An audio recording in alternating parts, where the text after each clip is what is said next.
What if the greatest opportunity of your life became the mask of your greatest humiliation? She was the pride of her poor neighborhood, a girl who had made it to a leading IT company, earning respect, a high salary, and the life she had only dreamed of. But one careless, cruel moment in a cafe ruined everything. Before we start, leave a comment and indicate which city you're sharing from. And at the end, don't forget to rate this story from 0 to 10. Enjoy the story. The line at the cafe inside the company's glass-walled lobby moved slower than usual, and I hated waiting. My meeting with a major client was in 20 minutes, my hair was still damp from the drizzle outside, and the elderly woman in front of me seemed determined to make the barista list every tea they had as if she were reading a novel. I tapped my heel against the floor, watching the seconds bleed away. Her coat looked like it belonged in a thrift store bin, its buttons mismatched, fraying at the edges. She clutched a coin purse with shaking fingers, counting coins one by one, oblivious to the fact that she was wasting my time. When she finally ordered, her voice cracked, and she turned to ask the barista to repeat the price. That was it, the last thread of my patience snapped. "Maybe next time you could read the menu before holding up an entire line," I said, loud enough for the whole room to hear. The hum of chatter around us faded. People looked up from their phones. She blinked at me as if she hadn't understood. I stepped closer, lowering my voice, but sharpening each word. "Some of us actually have places to be. If your son cared about you, he wouldn't let you wander around like this, getting in the way." A man near the window frowned. A young woman with a laptop stopped typing. I saw a phone lifted discreetly. Someone was recording. The old woman's lips trembled, her gaze dropping to the floor. "I'm sorry," she whispered, almost too soft to hear. That should have been enough to make me back off, but the satisfaction of the room's attention kept me going. "Sorry doesn't give me back the 5 minutes you stole," I said, brushing past her as if she were invisible. When my order came, the barista set it down with a tight smile that didn't reach her eyes. The room was still too quiet. I left without looking back, heels clicking against the marble floor, the heat of my own irritation disguised as confidence. The drizzle had turned into steady rain outside, but I walked slowly, savoring the feeling of control. By the time I reached my desk upstairs, a notification flashed on my phone. A colleague had sent me a link, a short video already climbing in views. My voice was clear in it, my words sharp as glass, the woman's downcast face framed perfectly in the camera's lens. Underneath, the caption read, "Heartless in the lobby." I told myself it didn't matter, people always overreact online. But just before my meeting, the CEO's office door opened. Our director, immaculate in his navy suit, stepped out and crossed the floor without a word to anyone. He walked straight to my desk. And when he spoke, the single word drained the warmth from my body. "Have you seen my mother?" The word mother echoed in my head like the clang of an elevator shaft. I tried to keep my face still, to pretend I didn't understand what he meant. But the way the whole floor seemed to stop breathing told me there was no escape. "She came to see me today," he said, his voice even, almost too calm. "She stopped for tea in the lobby first." My mouth was dry. "I didn't realize." "No," he cut in, leaning on my desk with both hands, "you didn't realize who she was. But you realized she was someone you could talk down to." His eyes held mine in that steady, corporate way I'd once admired when I was watching him do it to other people. "You didn't see her as a client. Or as a person. Just an inconvenience." I wanted to say it wasn't like that. That I'd had a bad morning, that deadlines were crushing me, that I'd grown up in a place where you had to fight for every second in line. But excuses felt brittle in my mouth. "I'd like to talk to her," I said. "You won't," he replied, straightening up. "She's gone home for the day. But she told me she remembers your face. And your words." He glanced at the phone in his hand. "So will everyone else." That video's already been shared to the company group chat. By the time he walked away, my ears were hot. I told myself to focus on work, to bury myself in spreadsheets and emails until it blew over. But every ping of my phone made my stomach knot tighter. I went to the restroom just to breathe without the weight of everyone's eyes on me. That's when I saw it. Someone had printed a still frame from the video and taped it to the mirror above the sinks. My face mid-sentence, eyes narrowed, mouth curled in a half-smirk. Underneath, in marker, "Remember who's watching."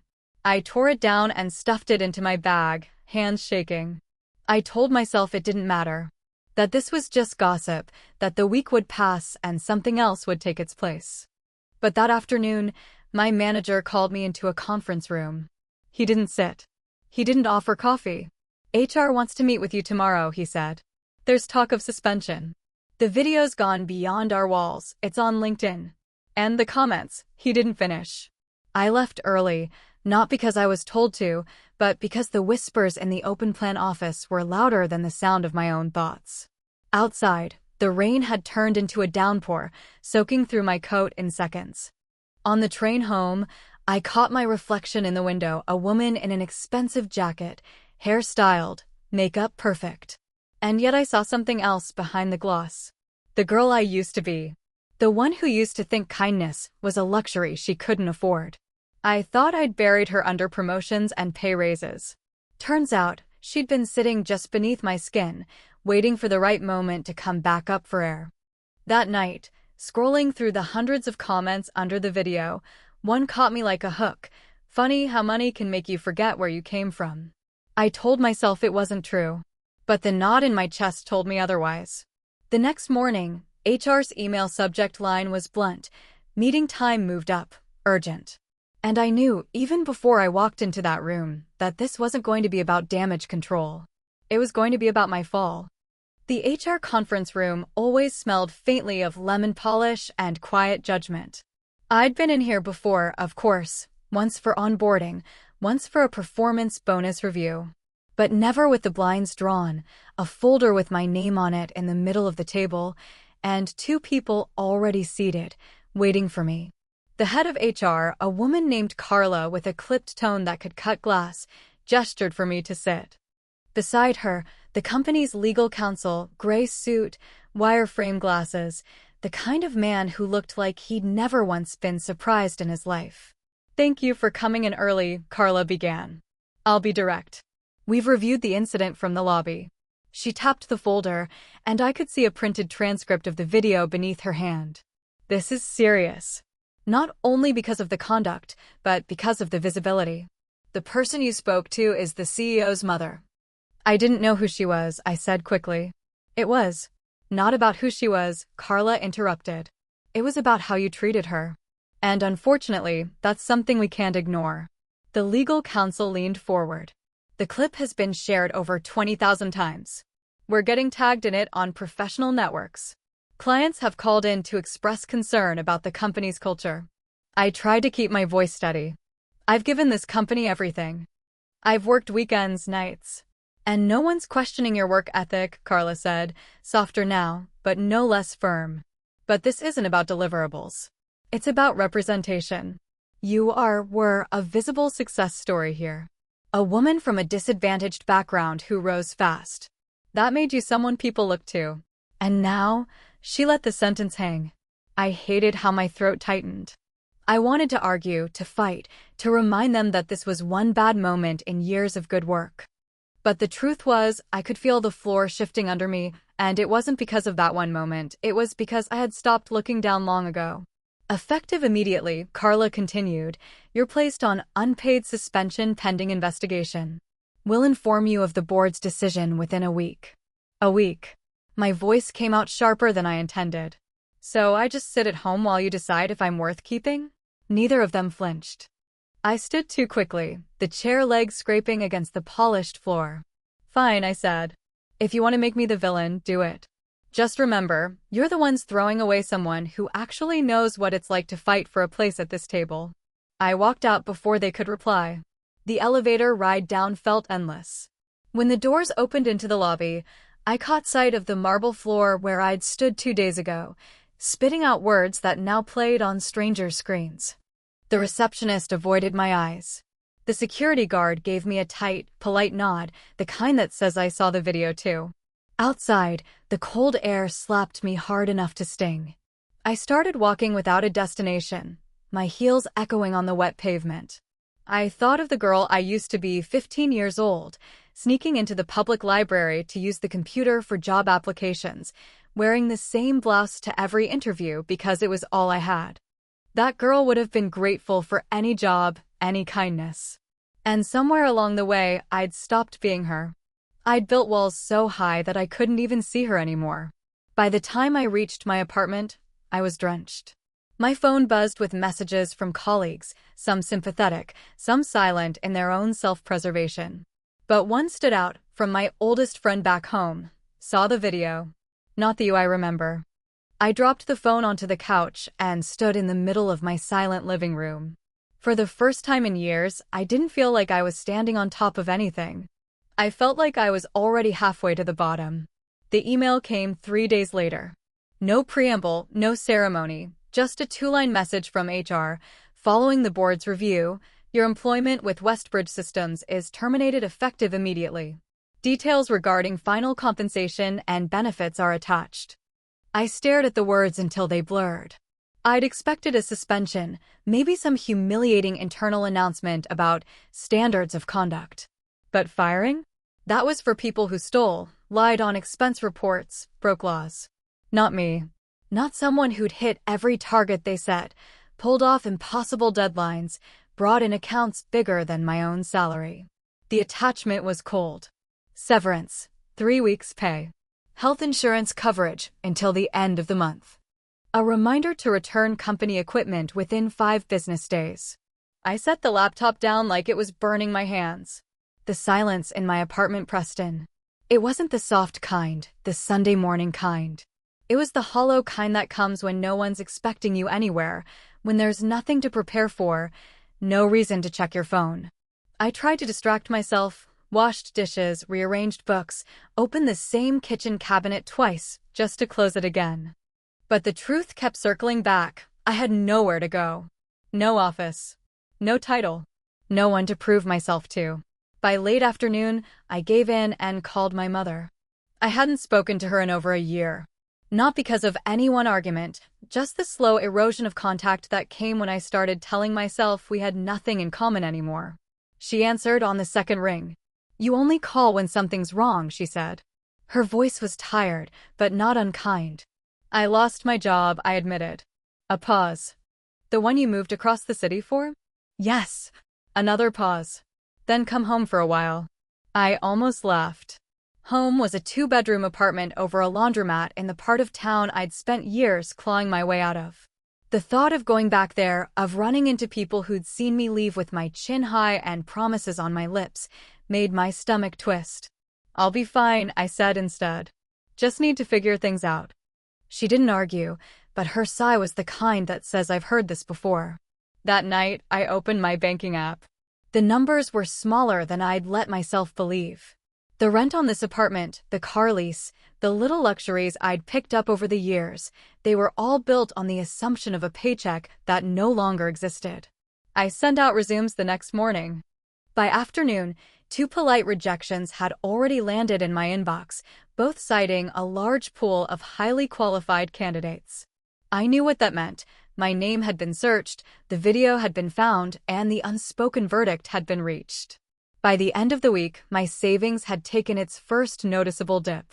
I skipped my usual grocery store and went to the discount market instead, telling myself it was just temporary. Still, I felt the sting every time I passed the sushi counter or the wine aisle and kept walking. One evening, scrolling aimlessly through job boards, I saw it, an opening at a small tech startup 2 subway lines away. The pay was a fraction of what I'd been making, the title unimpressive. But it was something. I applied without overthinking, half sure I wouldn't hear back. The next morning, they called. The founder's voice was warm, unpolished. He'd seen my resume, didn't ask about the video, just wanted to know if I could come in for a chat. I said yes before my pride could say no. When I hung up, I caught my reflection in the darkened laptop screen. No makeup, hair loose, an expression I didn't recognize. Maybe this was what starting over looked like. But part of me still wondered, if you've already been to the top, can you ever really stand at the bottom without looking up? The startup's office was nothing like the glass and steel tower I'd left behind. It sat on the 2nd floor of a brick building above a bakery, and when I pushed open the door, the scent of fresh bread overpowered the faint hum of old computers. The reception area was just a desk wedged between two potted plants that looked like they'd seen better decades. A young man in a hoodie looked up from his laptop. "You're here for the interview?" he guessed, as if he wasn't entirely sure. "Yes. With Daniel." He nodded toward the back. "That's him, corner table by the window." Daniel was maybe mid-30s, with rolled-up sleeves and an easy smile that didn't seem rehearsed. He didn't stand when I approached, didn't try to project authority. He just gestured to the chair across from him. "Thanks for coming in."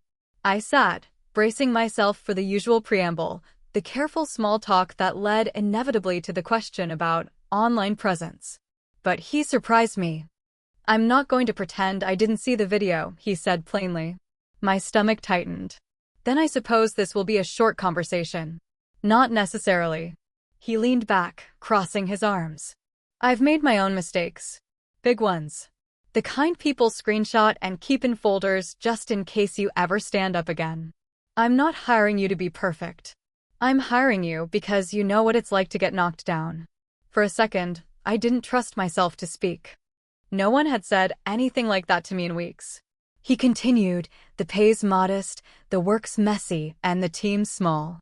But if you're willing to start fresh, I think you'll find we're the kind of place where people remember each other's birthdays and eat lunch at the same table." I nodded slowly. "When do I start?" "Monday," he said. "Wear whatever's comfortable. We're not the suit type." Walking out, I felt lighter. Not triumphant, not redeemed, just relieved to be heading towards something instead of away from it. The first day was awkward. I didn't have my own desk yet, so they set me up at a folding table by the copier. My laptop was a hand-me-down from another employee who'd switched to a newer model, and the internet cut out twice before lunch. But no one hovered over me, no one whispered when I walked past.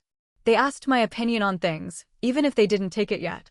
By the end of the first week, I knew everyone's names. By the end of the second, I'd laughed in the office, really laughed, for the first time in months.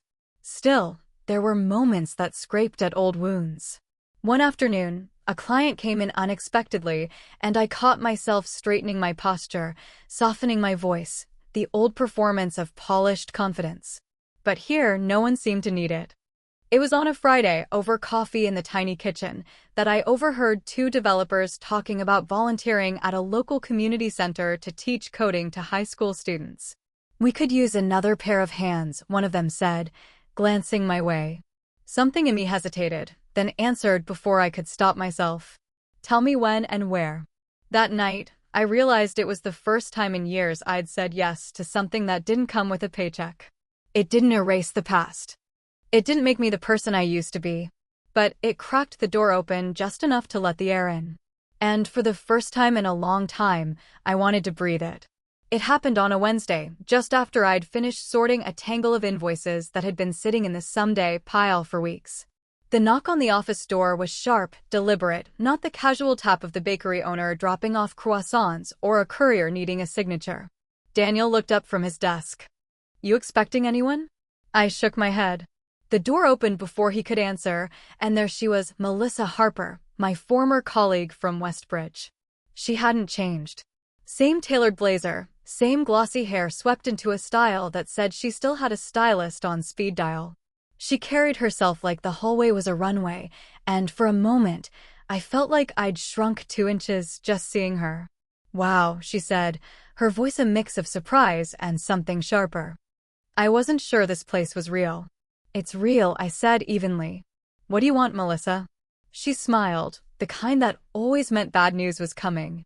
"I'm consulting now. One of my clients is considering partnering with Daniel here, so I thought I'd do a little background check." Her eyes swept the cramped office, the mismatched chairs, the whiteboard with half-erased notes, the coffee maker that made more noise than coffee. "I didn't expect to find you here." Daniel leaned back in his chair. "Is there a problem?"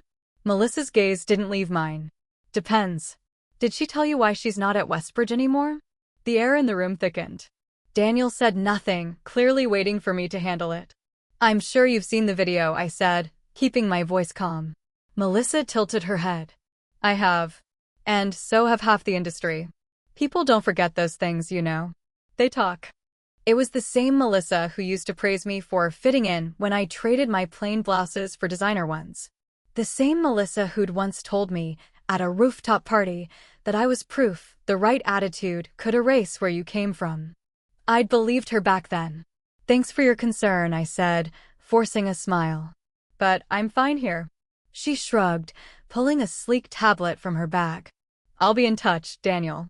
Just do your due diligence." And with that, she left, her heels clicking all the way down the hall.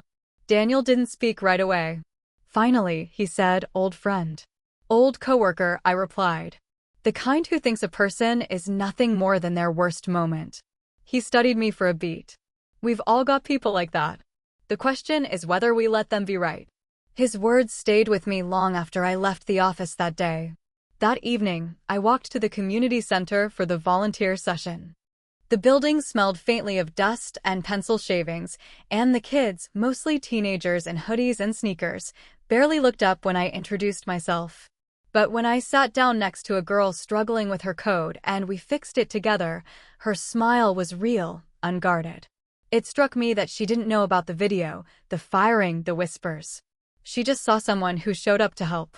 Walking home, I thought about Melissa, about all the people still watching for me to trip again. Maybe they would never stop. Maybe it didn't matter. Because here, in this smaller life I was building, I wasn't trying to erase where I'd come from anymore. I was learning how to stand in it without shame. And that, I realized, was the kind of thing no one could take away, unless I let them. The envelope was thick, ivory, and far too formal to be a bill. It sat on my kitchen counter like it knew I was avoiding it. No return address, just my name in looping calligraphy I didn't recognize. I let it sit there all morning, stepping around it like it might detonate, until the curiosity finally won. Inside was a single card: "You are cordially invited to the Westbridge Systems Annual Innovation Gala. Friday, 7 p.m. The Grand Meridian Hotel." At the bottom, in smaller print, "Special recognition for distinguished alumni." I laughed out loud, short, bitter. Distinguished alumni.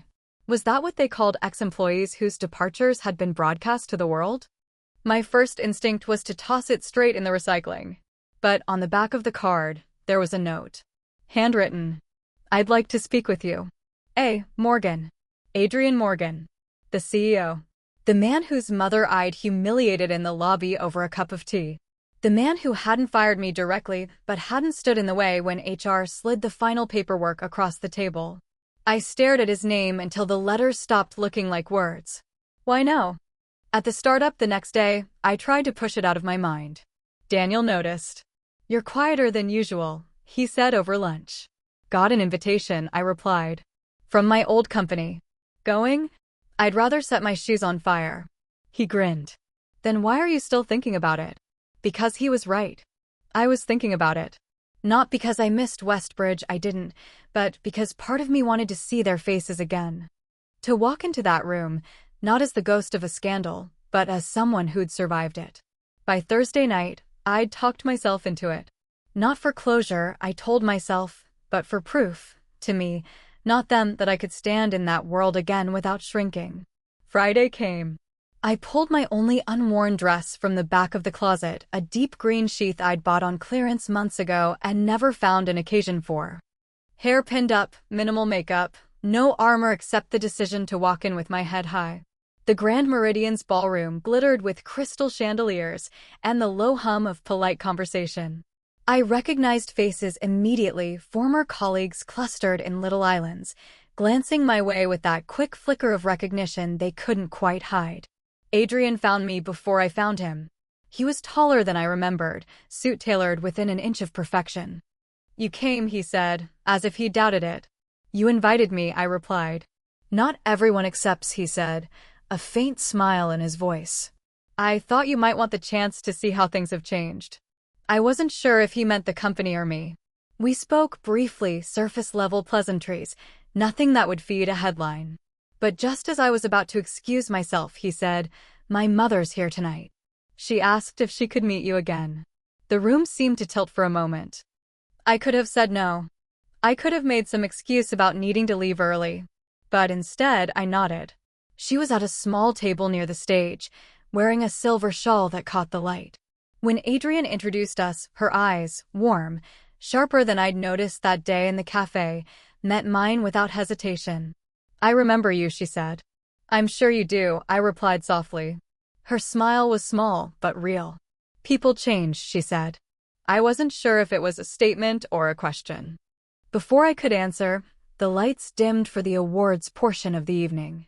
But her words stayed with me, looping in my head like a quiet dare. Maybe this wasn't the end of the conversation. Maybe it was the beginning of a different one. The awards portion of the gala stretched on for nearly an hour. Applause, polite speeches, polite laughter. I clapped when expected, smiled when someone at my table made small talk, but my attention kept drifting back to the small table by the stage where Adrian's mother sat. She was speaking with two other guests, her hands moving gracefully as she gestured, but every so often her gaze swept the room and lingered on me, as if checking to see whether I'd already left.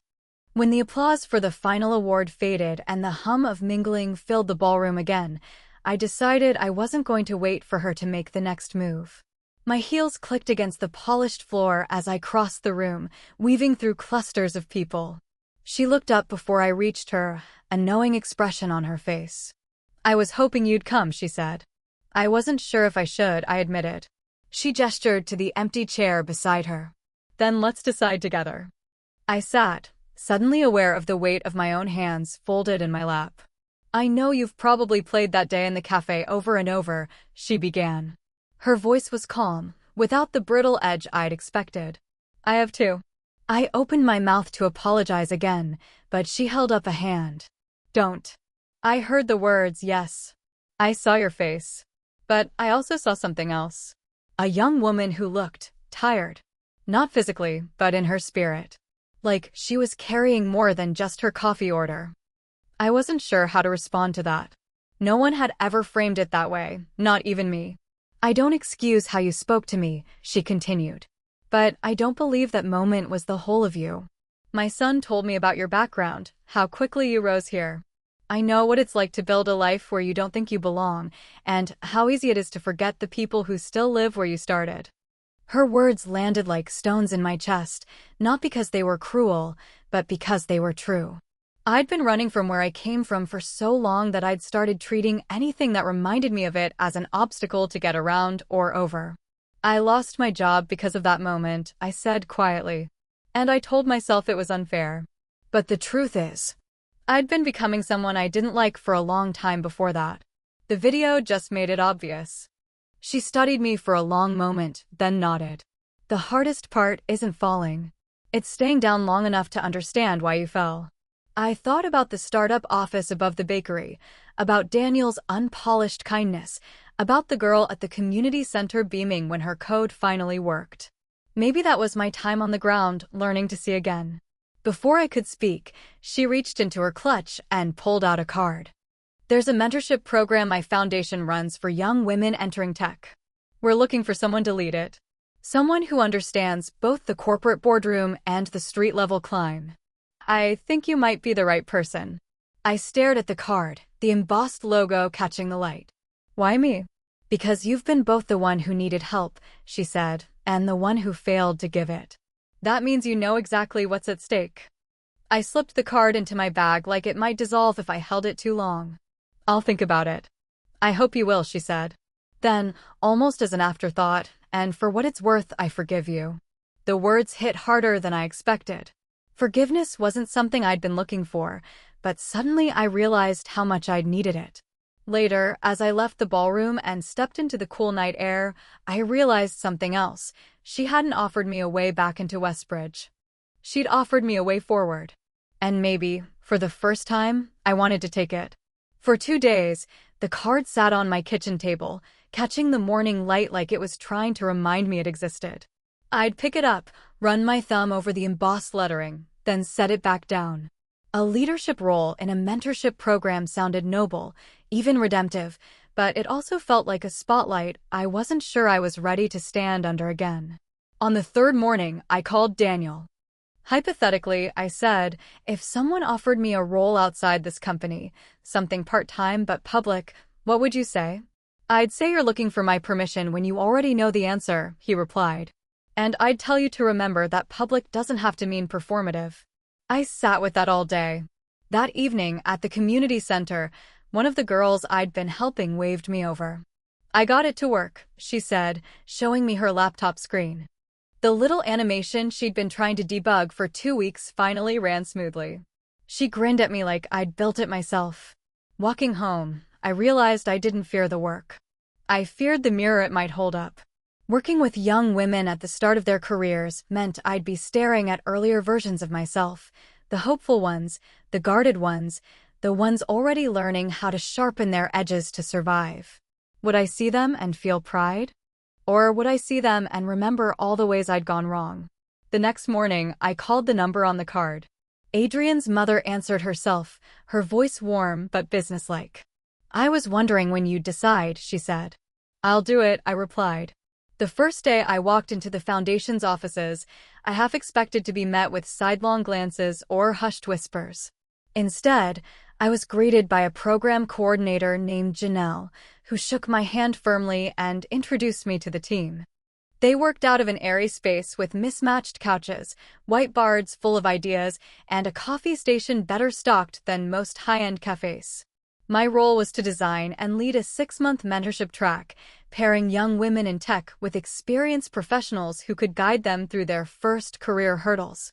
I spent the first week just listening, to the coordinators, to the mentors already volunteering, to the women in the program.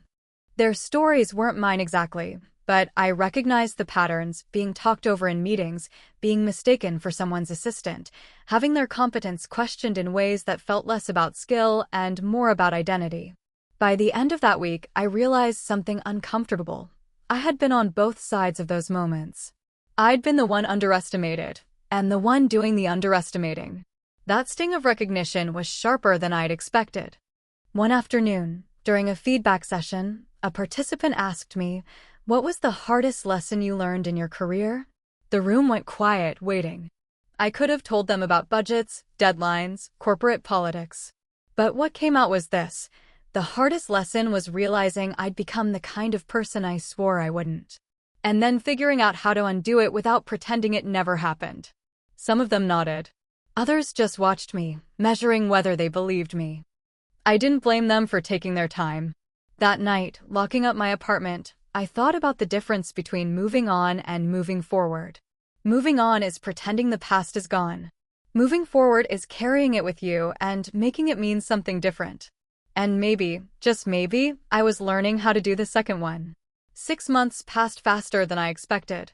The mentorship program that had started as a loose set of ideas scribbled on a whiteboard had turned into something tangible: weekly workshops, one-on-one sessions, mock interviews, networking events. I'd watched women who'd walked in with hunched shoulders leave with business cards and job offers, their confidence unfolding like something that had just been waiting for sunlight. On the final day, the foundation hosted a closing event. It wasn't grand, no chandeliers, no black tie dresses, just a big community hall dressed up with string lights, folding chairs, and the smell of catered food that refused to stay in the buffet trays. The mentors and ments mingled, laughing over private jokes and swapping stories of small victories. I had been asked to give a short speech, but the word "short" had been eating at me for weeks. I didn't want to give them a neat, sanitized version of my career, polished edges and lessons learned, all tidy and safe. I wanted to tell them the truth, even if it meant showing them the part one was least proud of. When it was my turn, I stepped up to the small stage. The microphone was slightly too tall, so I adjusted it, hearing the squeak of the stand. "I'm supposed to stand here and talk about success," I began. "But the truth is, my story isn't just about the things I got right. It's about the things I got very, very wrong." A ripple of quiet moved through the room. I grew up in a place where every win felt like a fight. When I got my first big job in tech, I thought I'd made it. And for a while, I had promotion salary, the kind of respect that feels like armor. But here's the thing about armor: it keeps you safe, but it also keeps you separate. And somewhere along the way, I started looking at people through that distance instead of meeting them where they were. I paused, feeling the words settle. One day, I said something cruel to a stranger. I didn't know she was my CEO's mother. But that's not the point. The point is, it shouldn't have mattered who she was. It was a moment that cost me my job, my reputation, and, if I'm honest, my sense of who I was. A video of it went everywhere. And for months, I told myself I'd been unlucky, that people were too quick to judge. But the truth? I had been drifting into becoming someone I didn't like for a long time. That moment just made it impossible to ignore. I glanced toward the back of the room. Adrian's mother was there, leaning on her cane, listening with that same steady gaze she'd given me at the gala. What saved me wasn't getting another job, I went on. It was starting over somewhere small. A place where no one cared about my resume more than they cared about whether I showed up, helped out, and kept my word. That, and facing the people I'd hurt, not to erase what I'd done, but to prove I could be better than it. I could see heads nodding now, mentors, men's staff. So if there's one thing I hope you take from this program, I finished, it's this: your reputation isn't just what people see when you're at your best. It's what they see when you think no one's looking. Guard that as fiercely as you guard your ambition. Because the day you forget it is the day you start losing what really matters. When I stepped down, the applause was warm, unhurried. A few men came up to hug me, their eyes bright. One of them, a young woman named Aisha, said quietly, "I'm glad you told that story. It makes the rest of us feel like we're allowed to screw up, as long as we keep going." After the crowd thinned, Adrian's mother approached. "You told it well," she said. "I told it honestly," I replied. "That's better," she said with a small smile. Walking home that night, the city lights felt less like a competition and more like a map, streets I'd walked before, now leading somewhere entirely different. I hadn't gotten my old life back. I didn't want it. What I had instead was a life where my worst moment didn't define me, but it did teach me exactly who I wanted to be.